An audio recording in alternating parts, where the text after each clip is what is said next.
Okay. Hi, everybody. Welcome to Election 2016, Rockport, Maine. How this is going to work is I'm going to pass out this basket. You pass it around, and if you have questions that you want to pass up to Ben, and then we'll read them, please do so. Or if you'd rather get up and ask questions, you're going to file up here and sit in front of the microphone because we need the microphones on all the time for the streaming. And this is streaming live. It's not being televised, but it's being streamed live on livestream.com/Rockport, Maine. So if you want to go back and review it, it'll be archived there. So I'm going to pass that around, and then if you want to just deliver your questions to Ben, or actually I'll come out. Ben will come out and pick up the questions. So we're gonna follow the format that we've been following for several years, which is the two candidates will have 3 minutes each to go ahead and introduce themselves, why they're running for select board, and then we'll commence with a few questions that we have prepared.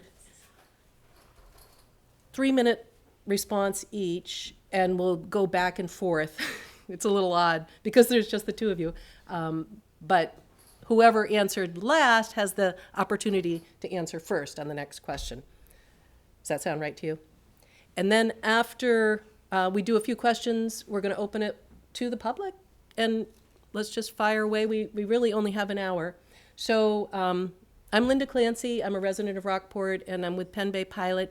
And I want to thank Brendan and Tracy very much for stepping forward to run for a very hard office and taking the time to just come out and serve the town. So without further ado, I think we should flip a coin for who goes first. You got a coin? Got a coin. Somewhere. Do you have a preference? You're welcome to choose. You can go first. I'm No, fine. I think we Nope. got to flip it. We're Oh, going we to have be to flip totally the coin. fit, Okay. totally impartial. So wait, so who's calling what? Heads. What is that? What are we doing? Wow. We're gonna let Linda go first. What does heads mean? You need to decide what heads means, right? Who's heads and who's tails? Is going to go first. Yeah, heads will Who go wants first. heads and tails? I'll take heads. Okay. There we go. That was good. So it's tails. So does that mean I go first, or I get You to get choose? to pick. Wow, I didn't know this was I don't gonna know, be what are so football hard. rules? Yeah. Brendan, I'd like you to go ahead and go first. My name is Brendan Reardon. I am a resident of Rockport. I live on Beach Hill Road with my wife and 2 young children. I am here tonight. I have been telling people that I am standing rather than running for select board. And what I mean by that is that I'm here with a measure of reluctance. But my wife and I have both been looking for an opportunity to communicate and contribute with the town more completely and actively than we have since we moved here. I am mindful that the decision to run or stand, whatever you want to call it, for select board while there is a perceived opponent may imply that there is some conflict or contradiction or agenda. Tracy and I just met each other. I have no reason to believe that I oppose Tracy's views in any way that would be meaningful to anyone in this room or anyone listening at home. I don't think many people in the room know me well, and so I'm hoping this will be an opportunity to introduce myself, let you ask some questions about who I am if that's relevant, but more to the point, how I think and deliberate on business that comes before the town. I'm sorry, I'm going to interrupt for 1 second. I forgot to tell you guys that we do have a 3-minute limit, and as you approach 1 minute, Was I over? No, you're way under. Okay. Fine. That'll be Just- 1 minute warning. I'll do my Yeah. best. Stop. Yeah. okay, sorry about that, Tracy. Okay. I'm Tracy Lee Murphy I think I know most of you. I am thrilled that you're running, Brendan. It gives us a chance to talk about some things tonight and other nights as well. It's been a big job on the select board for the last 6 years, and there's a lot of things that have happened. But what it comes down to me, the reason why I run is because I really want Rockport to remain a great place to live. I want us to be able to do the things that we need to do to make sure that our kids and our grandkids want to come back here, and maybe not just for a weekend. Really, I would love to be able to know that we have jobs here and other things here that draw our families back. My oldest son just graduated from college, and he's moving to Texas. That does not make me happy. That's way too far away. So I try to look at all the decisions that I make and that I've made in the past with a view to that future. And at the same time, it also makes me look back. My family and I moved here in 1999 from California to be near my husband's grandparents, Al Bird and Grace Bird, for those of you who knew them.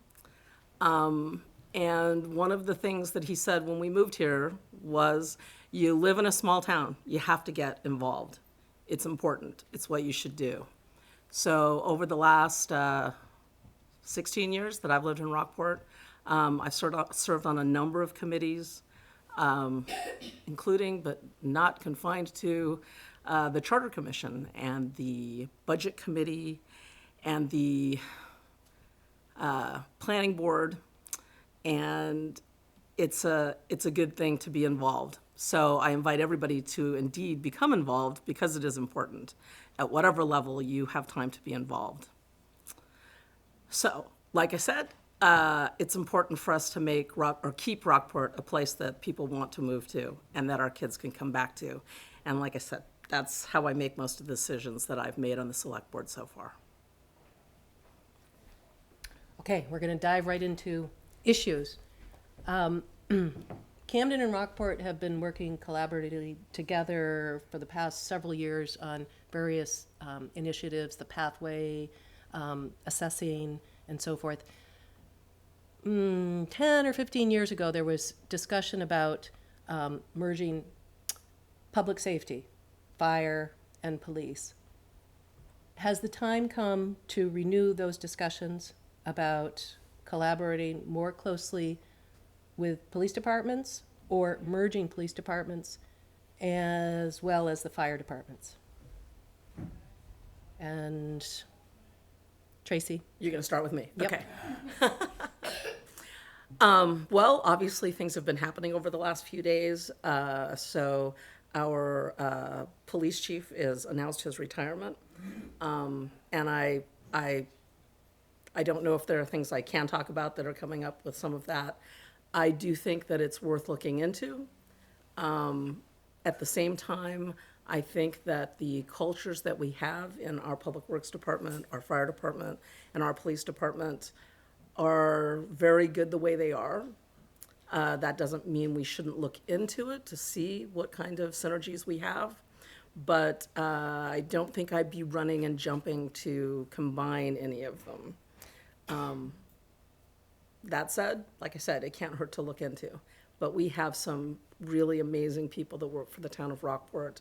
Our fire department, our volunteer firefighters show up in droves, and no other local volunteer fire department can say that.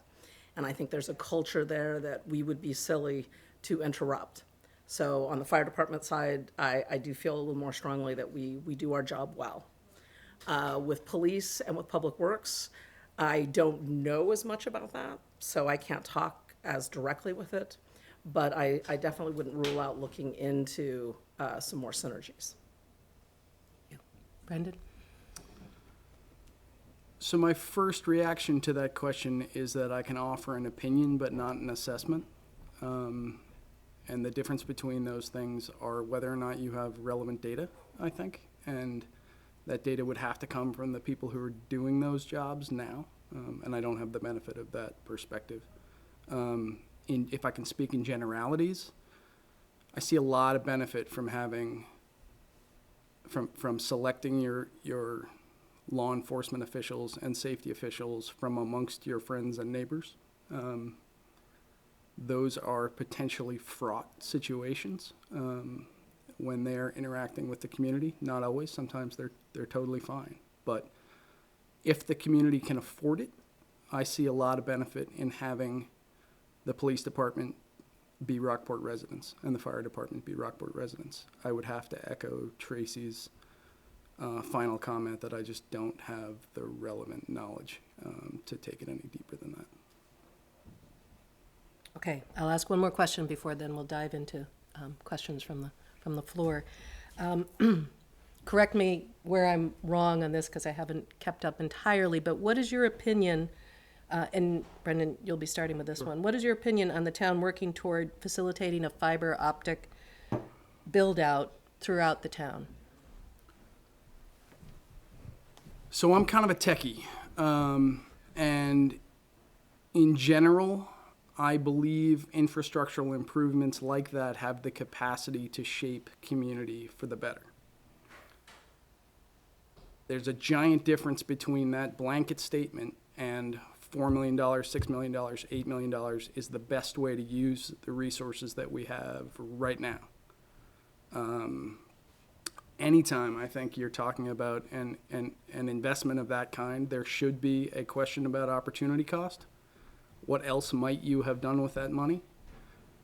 My sense, and it's not a terribly informed sense, but my sense is that we are starting to get relevant information with respect to the cost side of that cost-benefit analysis, but that the benefit side is still ill-defined. And I invite anyone to straighten me out about that.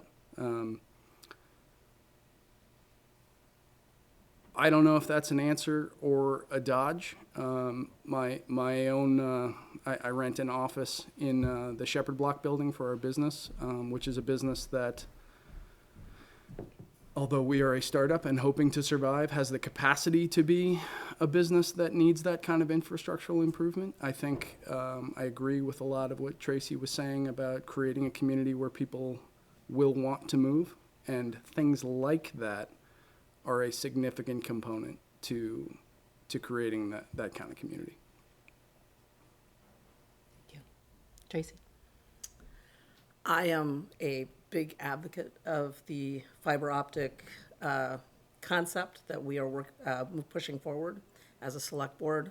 I think it's exactly what you said, Brendan. If we can bring real jobs here, our kids can come back, whether they work for a company that's based here or they work for themselves and are able to work from here for whatever it is that they do. The cost component is always an important component, but I was very fortunate to work with one of our town planners, Bill Napower, a few years ago when we did the sewer project for Route 1, and we put in 2,200 feet of sewer with one pump station, not what it takes to actually treat that sewage or anything else, just putting in 2,200 feet of sewer line. And before we got grants and such, it cost us over $800,000 for 2,200 feet of sewer line. And one of the things that Bill said to me was, you know, what do you want to draw to Rockport? What kind of jobs do you want? What kind of people do you want here? What kind of things do you want going in your town? He goes, he said, sewer brings in, maybe light manufacturing or maybe even heavier manufacturing, but fiber optics can bring in those jobs that we all hear about on a day-to-day basis, which are the jobs of the future, the jobs that pay well, the jobs that are clean. And so I hope we will think very hard about the questions coming up before us about fiber optics, and I hope that people will support it. I definitely think there are more questions to be asked. There are more policies to be talked about, but I do think it can make a big difference in the future. Not tomorrow, but 10, 15, 20 years in the future, having a town that is connected like that will make Rockport a different place than it would be otherwise. Would it be appropriate for me to respond or add on to that at all, or no? Well, That's a question for Tracy. If you would like to go back and forth 1 minute each on a particular question, if you both agree to that. I see no reason why not. Sure. Okay, let's limit it to 1 minute though, so we can Yeah, move on to other questions. I agree with everything Tracy just said, with one caveat, which is that I think manufacturing are fantastic jobs. I worked for 11 years at a manufacturing facility right here in Rockport, right at the interface between computer numerical controlled manufacturing, design, rapid prototyping, 3D printing, that kind of stuff. And manufacturing supported, 50 families. There still does. Great jobs. So I just wouldn't draw the distinction between, automatically, I wouldn't draw a knee-jerk distinction between the types of jobs that a fiber optic infrastructural improvement is going to bring to the community, and I would be reluctant to make any judgment on the value of one of those types of jobs over another. And I don't know that you were necessarily doing that. It's just, from my perspective, I think you can build a really vibrant community without having it be an internet-only community. Do you want to respond? And I wanted to say that was the example that was given to me, and it made a lot of sense to me that we already have a lot of sewage infrastructure for that light manufacturing that could come into town. We don't have that fiber optic infrastructure past, the 2 miles that we put in so far. So the thing that I think about with that is that if every house in town and every business in town had access to that, it would make our community an entirely different kind of community. The potential would be higher to do the kinds of things that, like I said, we keep getting told are the way of the future, and that I see. I mean, my husband works online and he's connected to the internet 8 hours a day, and he makes a living for us that way. So I know the value of that, and I think that if we do it before any of our neighbors especially do it, it will it will enable more jobs to come here and more people to come here. Okay, so we have a question from the floor, and I think because it's a two-part question, so I think we're going to split it up. And because this is one of the hotter issues in town. So the first part of the question is, what is your position on the library, build new versus rehab old? And I think, is it Brendan? I'm sorry. I think it's your turn, isn't it? Yeah. I'm happy to do this. Okay. Honestly, my position on the library is that we have let this issue become far too acrimonious in the community. My family are active library users. They loved the old library and miss it. I have no doubt there could have been, and maybe could be, a spectacular new library there or at another location, which, as I understand it, is very unlikely to happen now, but I'm perfectly happy to be corrected there. For whatever reason, this issue has not elevated my passions the way it seems to have elevated passions amongst the rest of our community. And I think there are enough active voices in that conversation right now without me being able to make a meaningful contribution other than to be an objective, rational individual on the select board. And I would urge people to consider the fact that one way or another, we will complete this topic and need to be able to work together on important business after it's done. At this point, I honestly think that might be the most important part of the library topic. Could you repeat the question so I actually answer the question? It's the first part of a two-part question.